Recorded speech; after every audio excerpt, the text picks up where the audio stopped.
Hi everyone, Mike Evans from the Australian Security Academy with this week's investigation program. Oh dear. Oh boy. Has to be live and they have to get me to do it. It's playing up already. I'm Mike Evans from the Australian Security Academy, and this is the program on weekly live stream where we enjoy taking statements and writing reports and conducting real surveillance. So let's get straight into it. We're really busy this week. Carol, really nice Carol from down in Victoria, she had her car, which was stolen back in 1992, returned to her this week by the Victorian Police. So this is what happens if they recover your stolen motor vehicle. It gets returned back to you, the original owner. It's had two owners since, and they've upgraded it and turned it into a really fantastic muscle car. It was a rally car when Carol owned it, and when she bought it in 1972, the price was approximately $3,737. Now, Carol's a car nut. She went to school with Peter Brock and she likes rally car driving. So that's great. So anyway, they've returned her car, which was a pink GTR XU1 Holden Tirana, and they valued it at $130,000 today. She paid $1,500 for it when she purchased it. So basically, she's got a very valuable car. Now, at an auction down in Victoria recently, one of those sold for $194,000. So Carol's got that car back. What happened to the previous owner? Well, the previous owner, he didn't know it was stolen, but the person who sold it to him, he knew it was stolen, he knew it was rebirthed, and he got a 2-year suspended sentence for doing that, and he's got to pay over $500,000 back to the person he sold a bunch of those vehicles to. So car rebirthing, that's one thing we investigate as investigators, and this one was investigated by a member of the Investigation Industry Association, IATI. Now, he is a police officer, but he is a member of that industry association, and you can join that association. I think it costs about $80 a year to join it. So that's the first bit of news. If you have your uninsured car stolen and they recover it, it's returned to you even 28 years later, and even worth over $125,000 worth more now than it was then. So Carol's very happy. This week, I promised that I'd talk to you about public liability insurance. Now, do you have to have public liability insurance as an investigator? Well, you can go out and get quotes on it for your business. But if you have contents insurance on your contents, even if you're renting, you don't have to have home insurance. But if you have contents insurance, you get between $10 and $20 million in public liability cover just for having that contents insurance. And some of them are even for when you're away from your home. So if you cause an accident that is unforeseeable and not your fault, when you're away from home, you can be covered by your contents insurance if you buy the right one. And it's not expensive. It's just included in most insurance policies. Some don't have that. Don't touch those as insurance policies, but just check. You can go and read your product disclosure statement, see how much public liability cover you've got. So if you're away from your home and you put your camera bag down to photograph something, as a private investigator, and someone trips over it and they happen to be the prima ballerina of the Melbourne Ballet and they're on $260,000 a year and they break their leg, you might be covered for that. And it's a really common tactic for low-life lawyers to sue people on their contents insurance to try and recover from money from people who don't have any money otherwise. So keep that in mind. So if you're asked to get public liability insurance by your employer or someone that's going to engage you as a subcontractor, simply ask them, where do the other investigators get their public liability? And they'll probably say White Insurance Brokers in Melbourne, but just check with them. If they're forcing you to get it and you've got contents insurance, I don't think you're really going to need it. Now, professional indemnity insurance, what does that cover you for? So breach of duty. For example, you might miss a client's paperwork, you might not have your investigation in on time, breach of privacy or confidentiality, intellectual property infringement or defamation. That's what's going to cover you for if you have professional indemnity insurance. Now, I don't know that any of those things, if you were going to be guilty of any of those things, you shouldn't be a private investigator anyway. You should be really, really cautious about defamation, particularly on Facebook or social networking. And I'm sure that 99% of people are. there's two idiots.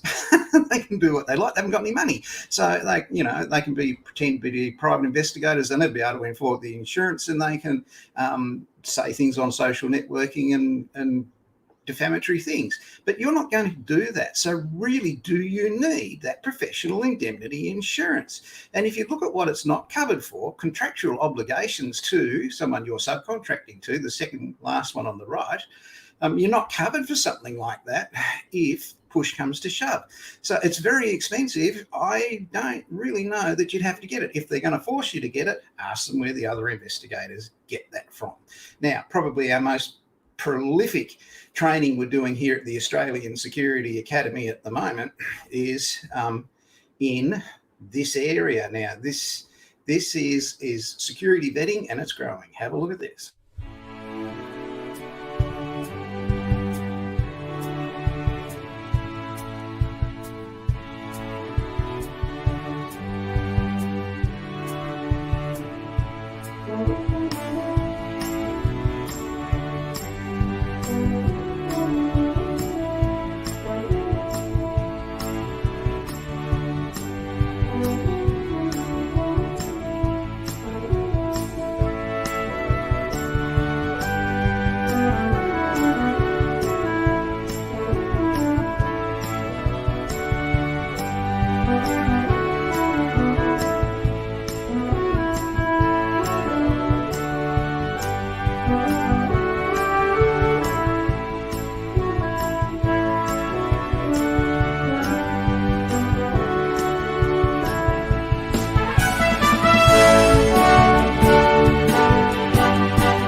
So they're checking people to see if they're vulnerable to manipulation, blackmail, or coercion. Now, this is really interesting. There's a lot of work in this role, and there is a massive amount of jobs. You saw all the vetting agencies there, their names. Now, how much do they earn? How rich are these people that employ government investigation vetting specialists? How much do they earn? You can see it on the internet. If you look over the right-hand side, that's the name of the place and how much they earn in that little area for that part of their contract. And that's only a short part of their contract. You'll have to replay the video and stop it at that point to see who they are and how much they're earning. They're earning a fortune. So they're very well-off companies, and they are looking for security personnel vetters. And that's a government investigation qualification. You need to do that. So keep that in mind. So when you fail at someone, as far as their vulnerability to coercion, blackmail, and manipulation, what do you get? You get what we spoke about at V-Line a couple of weeks back. It was just an allegation then, but now it's real. So basically what's happened, IBAC have prosecuted James Pinder. He's lost his job. He's walked away from it. He's accepted payments. He was vulnerable to manipulation, coercion, and bribery. And oh boy, did he fall apart in the witness box in there when he confessed. And my apologies, here we go.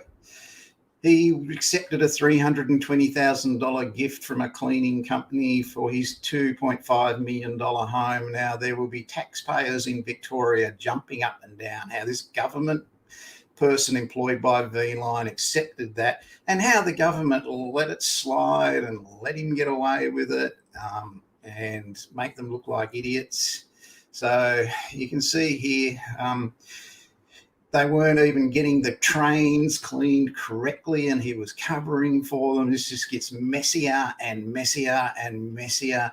He accepted those payments and continued to cover up for them. And of all the worst things that could possibly happen, TransClean, who were the people paying him, they are also not just a cleaning company, they're a security company. So they've been paying bribes to a government worker, state government worker in Victoria as a cleaning company. Now that is going to draw the attention of the Licensing Regulation Division for Security in Victoria. And if you have got the regulator coming at you, do you think they're going to be nice? Do you think they're going to be pleasant? Do you think they're going to play handball about how they go about their looking at this firm that bribed a state government official? Warning, there is absolute graphic violence in this next video. This is what's going to happen to you if you try and coerce, manipulate or bribe a government official and the regulator gets involved. Signing up to be the new handball champion. Handball tournament, sign up today.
So TransClean have lost a $40 million government contract per annum to clean trains or the ship going to Tasmania or whatever. Nice to see in that video I'm not the only person without a neck in the world. So they've lost a $40 million contract, and the Licensing Regulation Division will be going through that organisation to see who else they're paying, what else they're doing. If they're going to do that for cleaning companies, what else are they doing to hold on to their business? That regulator is going to go through them like a dose of salts. If you get yourself into any kind of trouble with a regulator, you need help quickly and you need professional help. Now, trouble can be a minor non-compliance where they're overreacting to it. Or it could be, a series of little compliances, minor ones over time. To get yourself in order, you call a professional. Jason can help you. There's his number on the screen. That's his job role, is compliance and security risk management. So get in touch with Jason. If you can't remember Jason Fullerton, all you have to do is replay this video and stop it at this point. So you'll see it there. So that's his role. That's what he does. He helps people to comply. I don't know if he's ever going to solve that one that V-Line have got, but that's what he does in his role. So also happening this week, there's been really big news in, what do we call them? Industry associations, my favourite thing. Better have a look at that. Investigation Industry Association sounds like a whole bunch of old people doing old people stuff.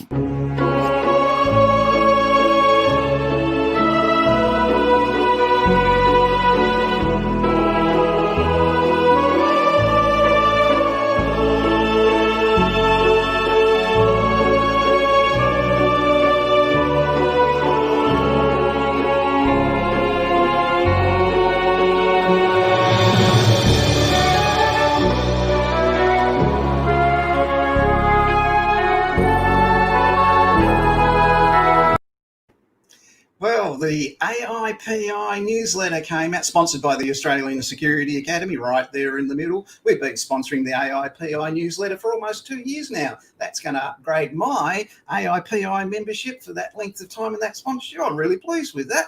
So I can't wait for them to get in touch with me and say, hi, Mike, we've upgraded your membership because of your support for that. Looking forward to it, guys. So there's lots of really good stuff in the newsletter this week. They've got job vacancies. It's a 3-monthly newsletter. You can go and look at the job vacancies that are coming out. Most of them are government jobs, but they require a certificate for in government investigation as a minimum, but diploma of government investigation for some of them. So you can click the link in the AIPI newsletter and look at that. But the really big and exciting news, and I was just so pleased to see it, Dan Crowley has become president of the Queensland chapter of the AIPI. And Dan's going to bring enthusiasm and energy and star power to the AIPI in Queensland, which has grown quite well over the last couple of years. We've really been pushing it at the Australian Security Academy because we do support Investigation Industry Association membership. And it's great to see Dan's taken on that role. He's a really, really busy man.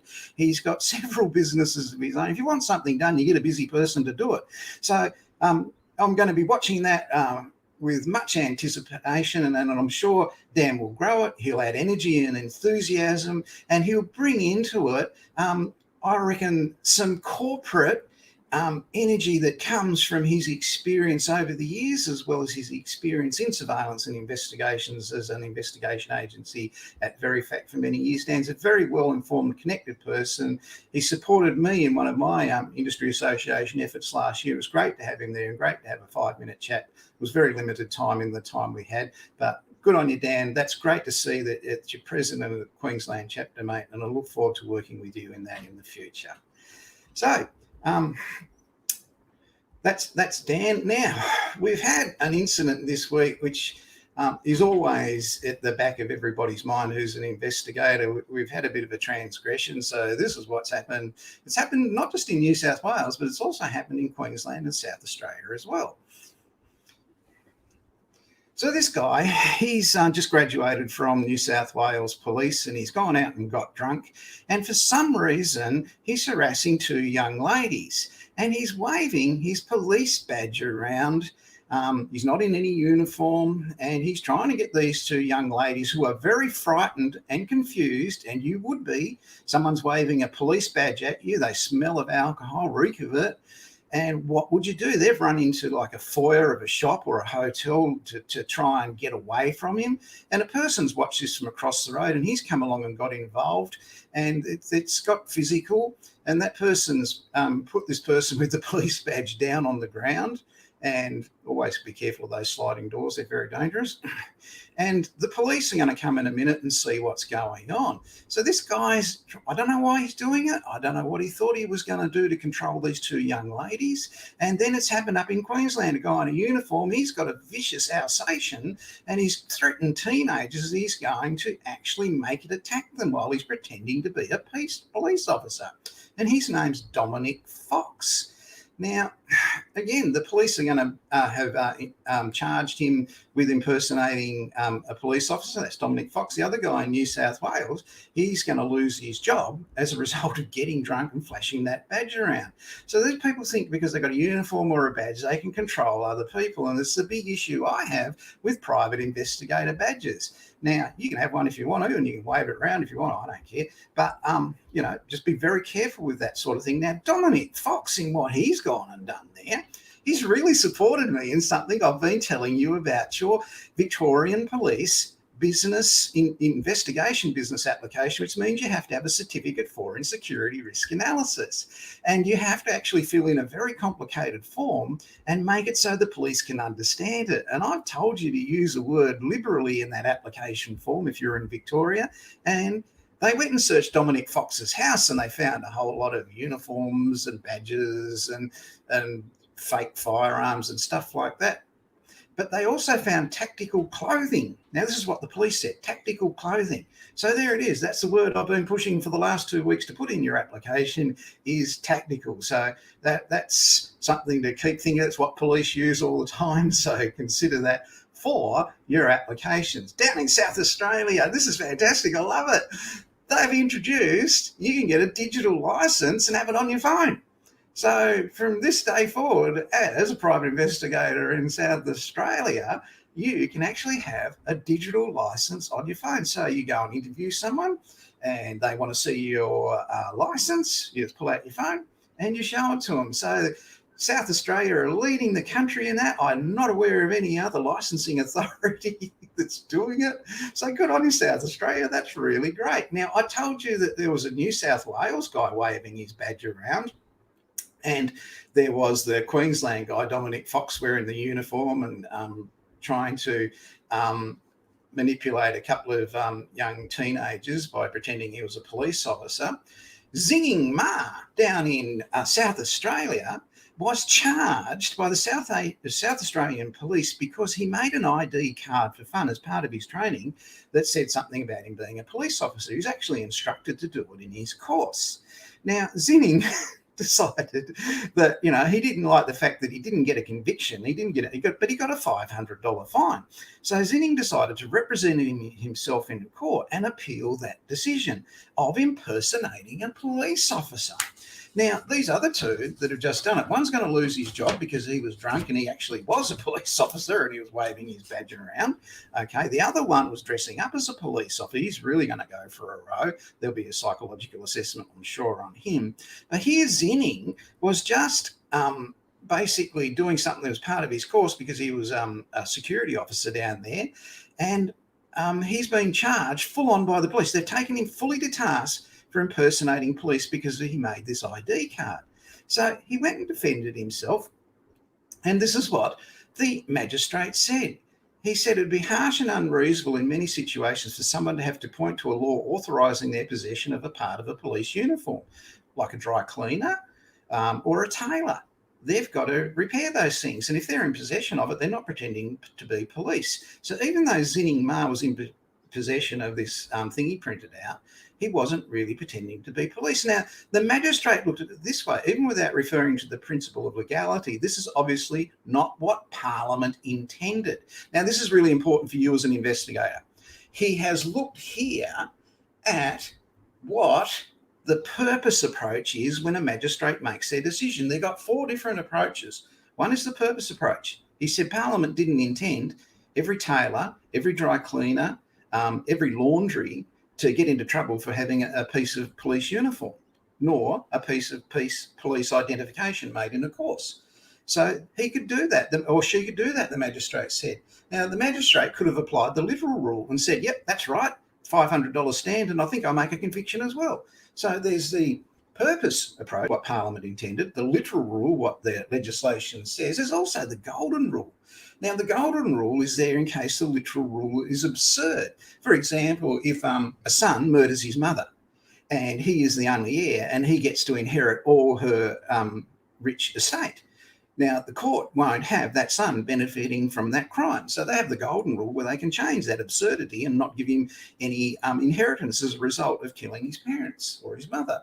So that's the golden rule. And then the final approach a magistrate could apply here, if you're an investigator in court, is a common sense approach. Now, I've actually had a common sense approach applied to an investigation I've done. And basically what happened, it's not funny, but the man was hit by a log being moved by a crane at a workplace, and the ambulance went to him and gave him first aid, and he was hit very hard by this log. It was an awful situation. And this was a forestry operation where they were logging, and they put him in the ambulance and took him to hospital. Now, he died between the workplace logging area and going to hospital. The insurance company refused to pay out on it because he didn't die at work. He died in the ambulance on the way to hospital. Now, the magistrate, in looking at this case, looked and said, I'm going to apply, and she simply said, I'm going to apply a common sense approach here. It's a result of that accident that caused his death, being hit by that log at the workplace in an unsafe situation where the person wasn't doing what they were told. Therefore, I'm going to apply the common sense approach, and he gets workers' compensation payout for it. He didn't, but his heirs did. So his wife and children did. So keep that in mind. So Zinning Ma, he had that parliamentary purpose approach, and he didn't have to pay the $500 fine. So that's an interesting one out of South Australia. So they're just a couple of things that have been happening. So let's go and have a look at some. Just gotta let it go.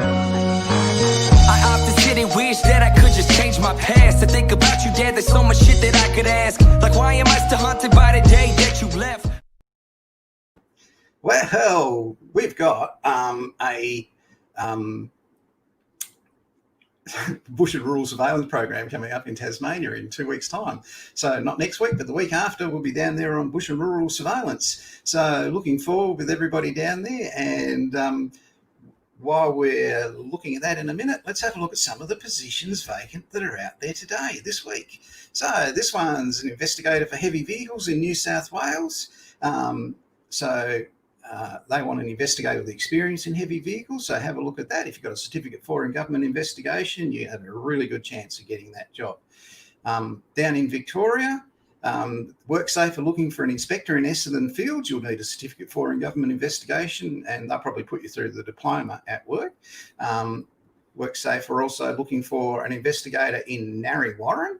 So that's 2 down there in Victoria. Here's Melbourne CBD WorkSafe on an investigator, so that's 3. And here's one at Geelong and Ballarat. So if you go down and investigate for WorkSafe in Geelong, take a box of tissues with you because they lost the grand final last week. But 4 positions vacant there from WorkSafe in Victoria. The National Disability Scheme, they're looking for an investigator in Hobart. So this is quite controversial at the moment, the NDIS, with what's going on there, but they are looking for an investigator there in Hobart. ProCare are looking for investigators, licensed private investigators in the ACT, South Australia and New South Wales. CBUS in Adelaide, they're looking for an investigator. That's quite a high-level position, so you're looking over $2,000 a week, and you get that role. You'll be basically managing investigations and some pretty serious investigations there. Again, NDIS, they're looking for people in Adelaide. And in Hobart, they're looking for, the Integrity Commission down there are looking for an investigator down there. So, look, there's lots of jobs there. If you're looking for a job in investigation or vetting or risk management, get over to this website and have a look at it, okay? So you'll see them there. You'll see job vacancies there. I only put up 30% of them, but they're there every week, so you can see them. Such a big screen today with so much going on. It's the other thing that's come up this week is expert witnesses. Now, if you're going to go to court as an expert witness, you're going to be a person who has long experience or close study of it, of whatever it is you're going to court about. There's different types of experts. The acceptance of their opinion evidence goes on qualifications that relate to the topic, and the evidence does not relate to the ultimate fact in issue. So, for example, you might have a person who is an expert on plants and soil, and that plant and soil might only occur in one specific area, and that plant and soil material was found on the boots of the person who buried the body in that area, and those boots were at the murderer's house 2 days later. And they can't explain why they have that plant and soil material on their boots, which only comes from that certain area. That's one type of expert witness that you might come across. It really is interesting to go to court and watch a police officer who's an expert witness in motor vehicle accident recreation, because what they do is they are sworn in the witness box, and before they give their actual evidence that they've got to go through on their opinion, they've got to say their qualifications. And they'll say, I'm a sergeant of police, and I became a constable 20 years ago. And since that time, I've studied this course and I've studied that course, and I've got a bachelor in engineering, and I've got this, that, and the other from the University of Wollongong, and I've got this one from somewhere else. And it takes them an hour and a half just to go through their qualifications before they even get to their opinion on what that matter is going to be.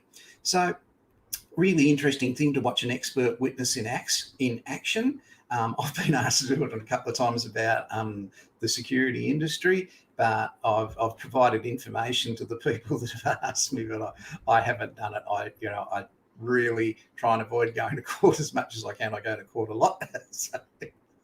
So that's just what happens there. Now, one of the other big courses that are really popular at the moment is this one.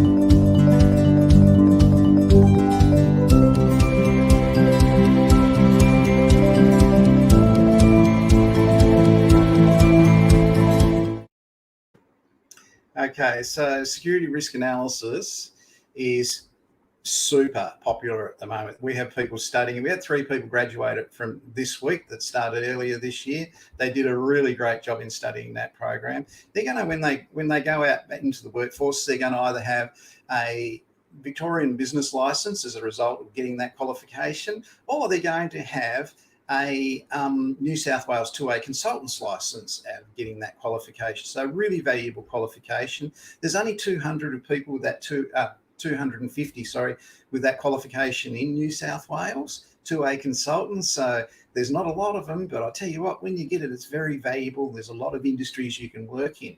So I told you we're doing bush and rural surveillance in Tassie. In 2 weeks' time, we'll be taking the drones down and we'll be going through the use of that. Where we're going, it's a really remote area. It's extremely wet and cold. It's got snakes. It's got leeches the size of tennis balls. It's got jack jumpers and massive, great big bull ants and, like I said, 3 types of snakes. But I'm going to be explaining to the students in that program that this unlikely looking thing is probably one of the most dangerous creatures you'll ever encounter on bush and rural surveillance.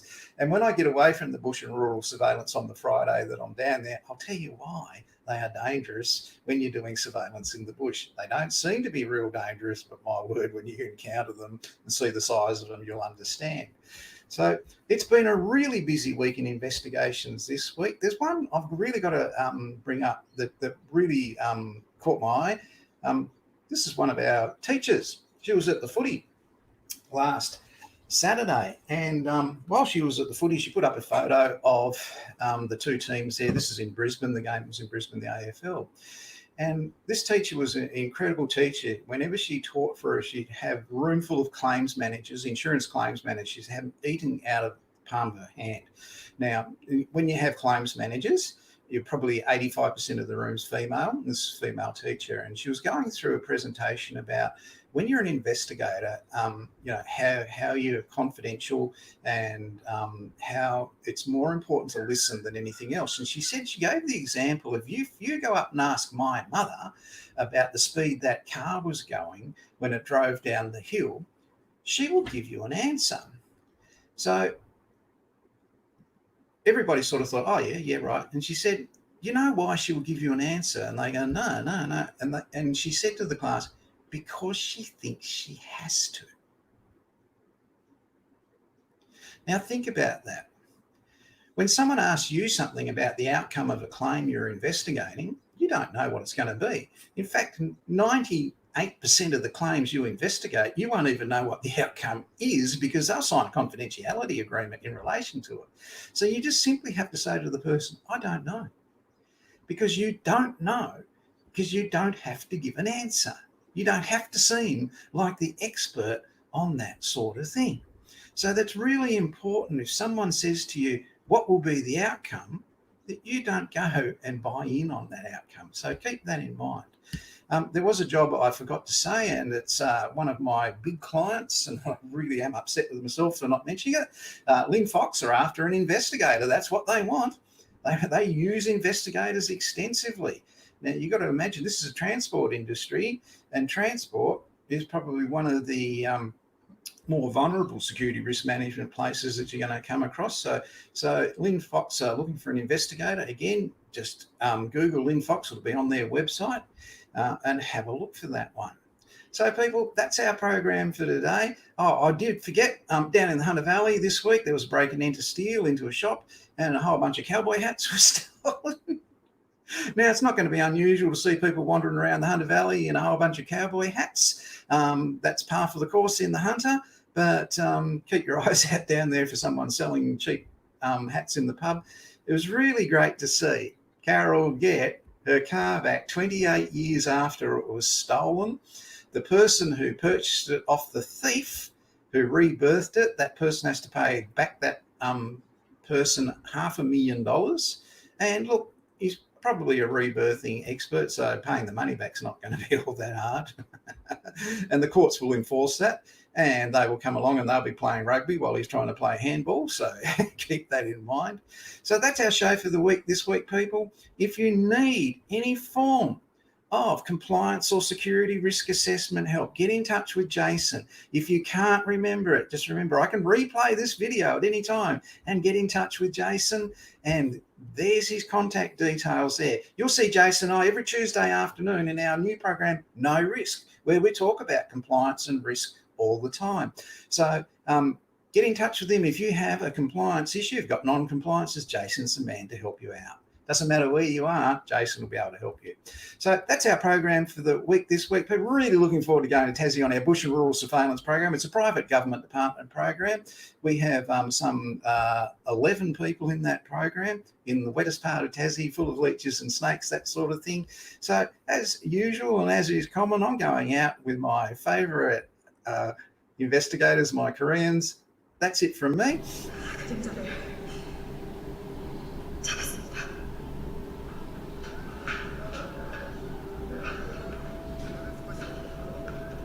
작전 종료. 전원 복귀할 것.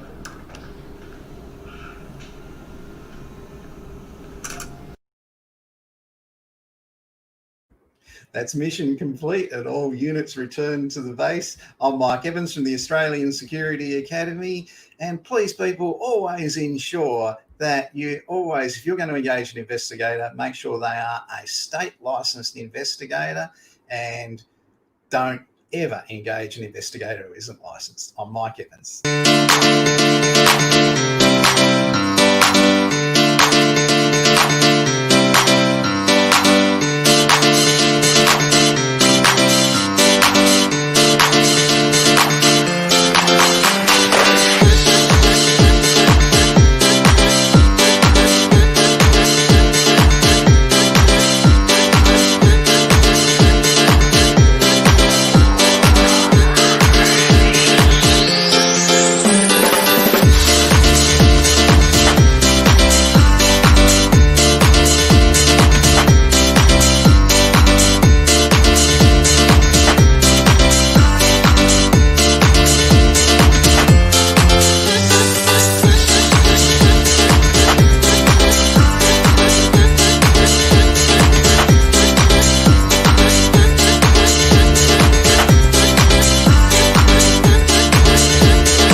See you next week on Australian Private Investigation Weekly News.